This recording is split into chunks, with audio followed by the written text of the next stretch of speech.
Hello, this is Dan McElfresh with Narrative Real Estate. Congratulations, guys. We are finally almost to closing for your new home. The next steps in this final walk is the final walkthrough. When we're doing this final walkthrough, you picked out all your fixtures, you've gone through the process of selecting your flooring, your paint colors, and now the new home you've been waiting for is ready. It's finally ready. So you just have to sign your closing paperwork and move in. Sure, there's a final walkthrough, but with a brand new home, that's just a formality, right? Just a moment, guys. Even though it might be tempting to rush through this final walkthrough, in your new home, newly built, there are actually some really important things that we need to investigate. Don't assume that because everything is clean and shiny, that all is well. Finalizing the purchase of any home, even a brand new home, requires keen attention to detail, even for new construction. I recommend hiring an inspector. For a few $100s, an inspector is going to take a comprehensive look at your whole home. It's a wise investment. However, the final details are going to be up to you. Take your time and work alongside your real estate agent to examine the following items carefully during your new construction walkthrough. As soon as you drive up to your new dazzling home, pause, smile, do that fun happy dance that you have, and then let the scrutiny begin. Bring along your files, make sure that all the paint colors, the upgrades, and finishes that you have chosen are all there. Take a look at your landscaping, your ground surfaces, your curb appeal when you first come up. Make sure that the grass is actually there and that it's green or growing or in the process that you were expecting. Is there any signs of duress? Is there an irrigation system? Is it working? Be sure to turn it on, check all sprinkler heads are functioning properly. You'll also need to check the porch, the deck, and patio areas, and make sure from lumber to check for fasteners and screws and nails. Make sure it's all there. That's actually fastened down the way it's supposed to be. Make sure there's no cracking in your concrete.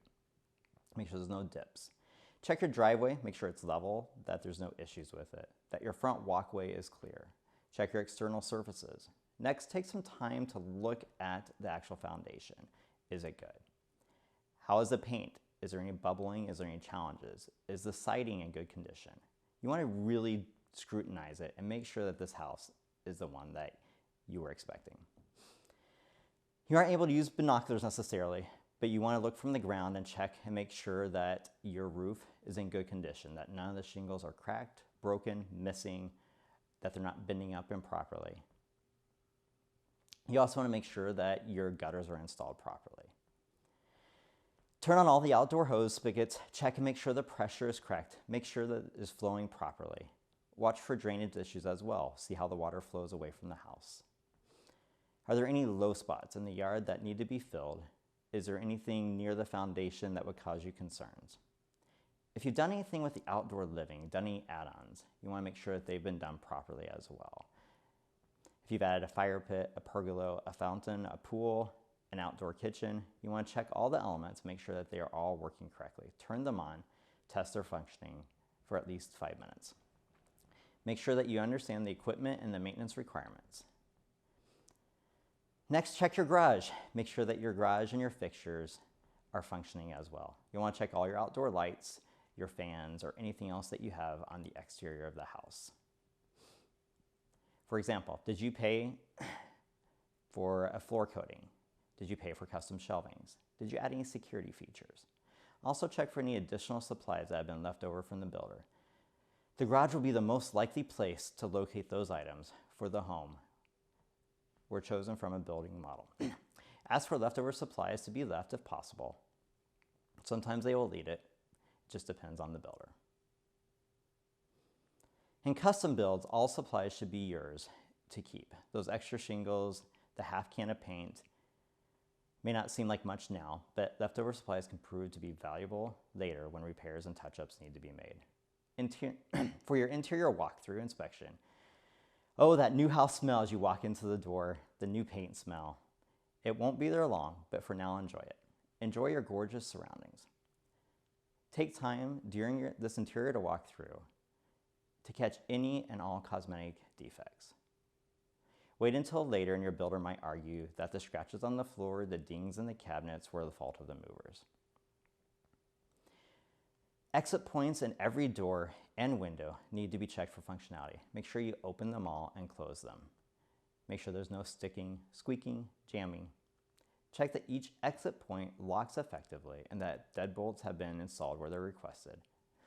On windows, examine the screens, make sure that they're not torn, ripped, there's no holes, and that they are properly functioning. Especially those lovely sliding screens, make sure that they are actually sliding in the directions they're supposed to. Check for the integrity of glass. Are there any scratches or cracks?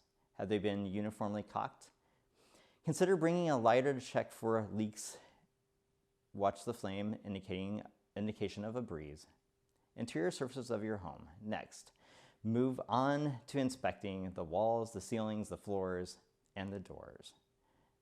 Does the coverage look uniform from paint around the edges? Does the drywall look like it's been put together properly? Are there any water stains or cracking?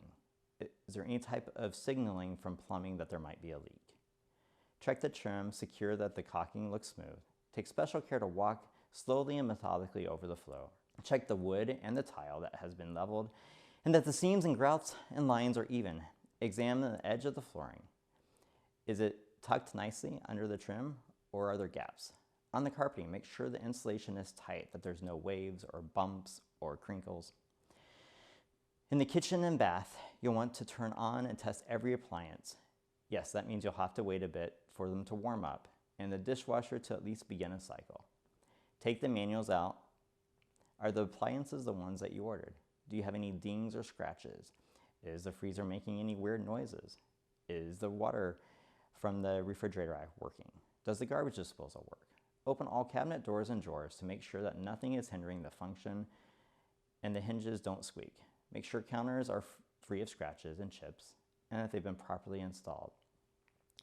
Look at the hardware and make sure the knobs and poles has been installed in the same spots.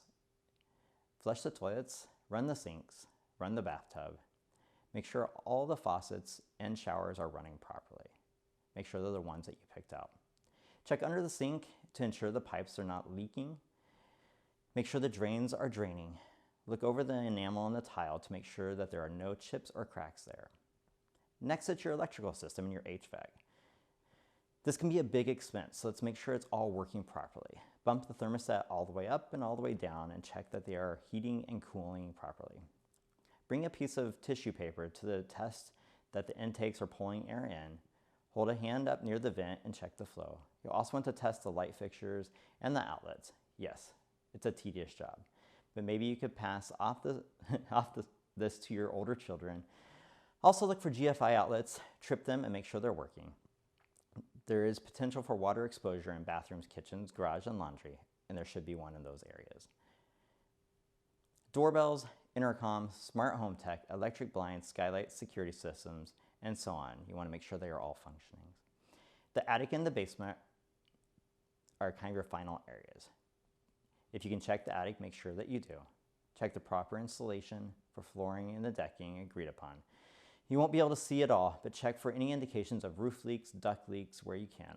Also take a look at the ventilation and lighting if applicable. In the basement or crawl space, eyeball the foundation walls for any cracks or moistures. Check for insulation and ductwork where it's needed. If the basement is finished, inspect all surfaces like you did the rest of the house. If we happen to find any issues in our new construction during our final walkthrough, we'll walk it through on the checklist and make sure we present it to the builder agent immediately. They'll be able to create a customized list to walk through and do any fixes that are needed or final touch-ups that are there.